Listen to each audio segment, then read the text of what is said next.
नमस्कार दोस्तों, मैं अरविंद मिश्रा, प्रवक्ता श्री शक्ति डिग्री कॉलेज। आज आपको टेट सीटेट के लिए बहुत ही इम्पोर्टेंट टॉपिक मास्लो का हियरार्चिकल नीड्स ऑफ हियरार्ची पढ़ाने जा रहे हैं, या अब्राहिम मास्लो का मानवतावादी अधिगम सिद्धांत पढ़ाने जा रहे हैं। तो ये मास्लो द्वारा प्रतिपादित मानवीय आवश्यकताएं भी कहा जाता है। इन्होंने 1954 में ये अधिगम सिद्धांत दिया था। तो Maslow hierarchy of human needs. Abraham Maslow एक अमेरिकी मानवतावादी मनोवैज्ञानिक थे। एक क्वेश्चन यहीं से बन जाता है कि अब्राहिम मास्लो कैसे थे? मानवतावादी थे, व्यवहारवादी थे, साइकोलॉजिस्ट थे, किस प्रकार थे? ये अमेरिकी मानवतावादी वैज्ञानिक दार्शनिक थे। उन्होंने अप्रेरणा का सिद्धांत, आवश्यकता का सिद्धांत, पदानुक्रमिक या आत्मसिद्ध का सिद्धांत प्रतिपादित किया था। इसी को मांग का भी सिद्धांत कहते हैं। उन्होंने 2 पुस्तकें लिखी थी, एक थी पर्सनालिटी एंड मोटिवेशन और दूसरी थी ए थ्योरी ऑफ ह्यूमन मोटिवेशन। 2 पुस्तकें उन्होंने लिखी थी।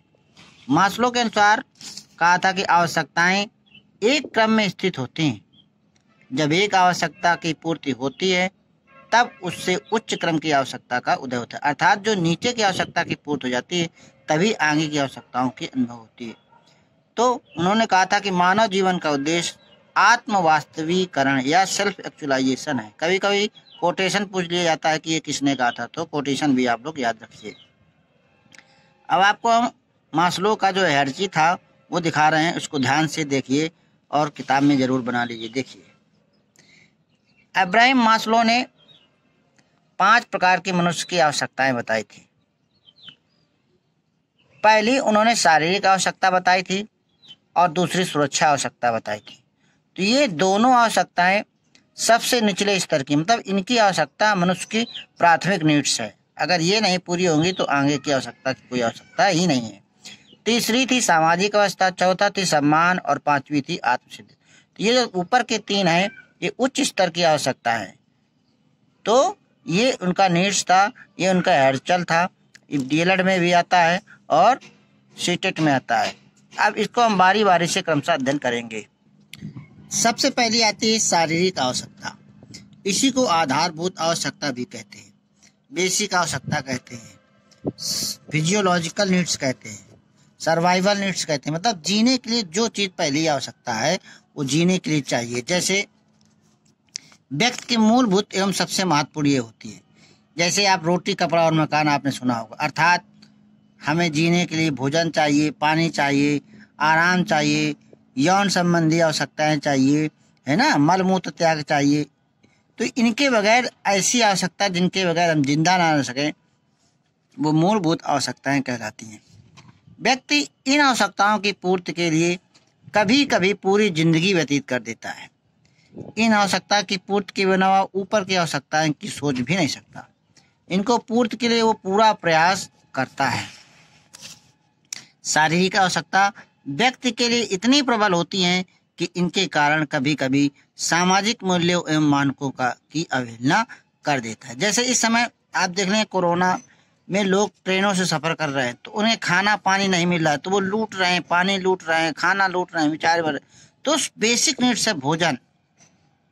अगर भोजन नहीं मिलेगा तो देखो, आप पिक्चरों में देखते हो कि बच्चे चोरी करने लगते हैं, है ना। तो सब, अब भोजन नहीं मिलेगा तो कुछ भी आदमी करेगा। तो बेसिक नीड्स है रोटी, कपड़ा और मकान। तो शारीरिक आवश्यकताओं को दैहिक आवश्यकता, शारीरिक या शरीर की जो पहली जरूरत है वो चाहिए। व्यक्ति की आवश्यकताएं ही उसे सीखने के लिए प्रेरित करती, मास्लो ने कहा था। मास्लो के अनुसार मनुष्य को मानव के समान ही व्यवहार करना चाहिए, न कि पशु या मशीन के समान।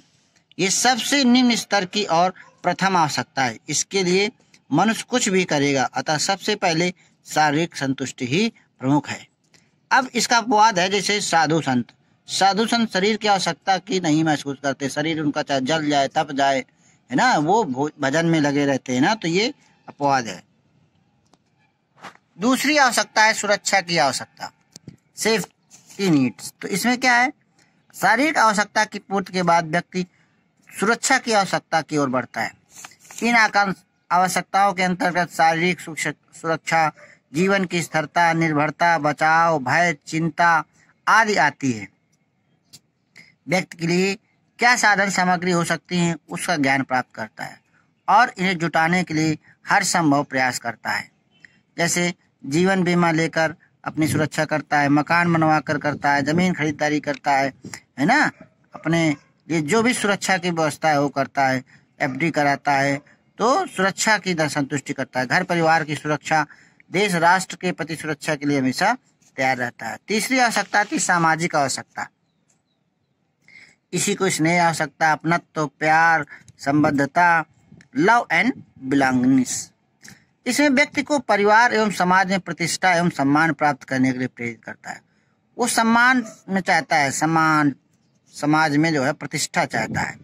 व्यक्ति किसी समूह की सदस्यता ग्रहण कर लेता है या अपने पड़ोस परिवार में अच्छा बनने का प्रयास करता है। स्नेह व्यक्ति को स्नेह देने और दूसरे से स्नेह पाने को प्रेरित करता है। संबंधता, प्यार, स्नेह, अपनत्व न मिलने पर व्यक्ति कुछ मायूसित हो जाता है।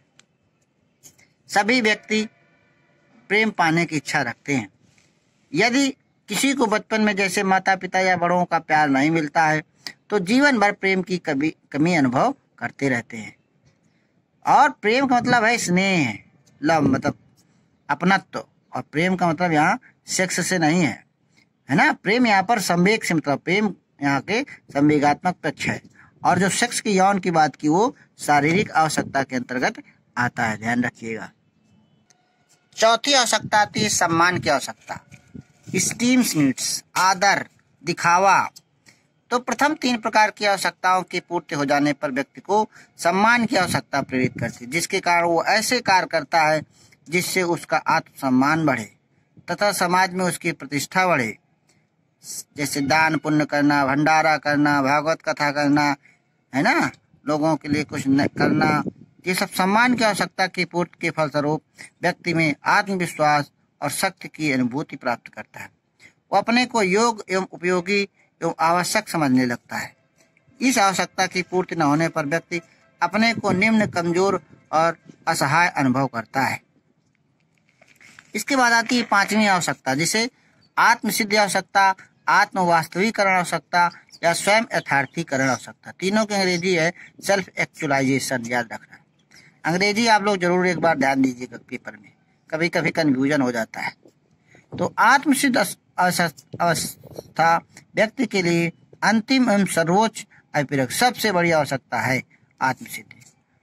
इस स्तर के लिए व्यक्ति तभी बढ़ता है जब वो प्रथम चार स्तरों की पूर्ति कर चुका होता है।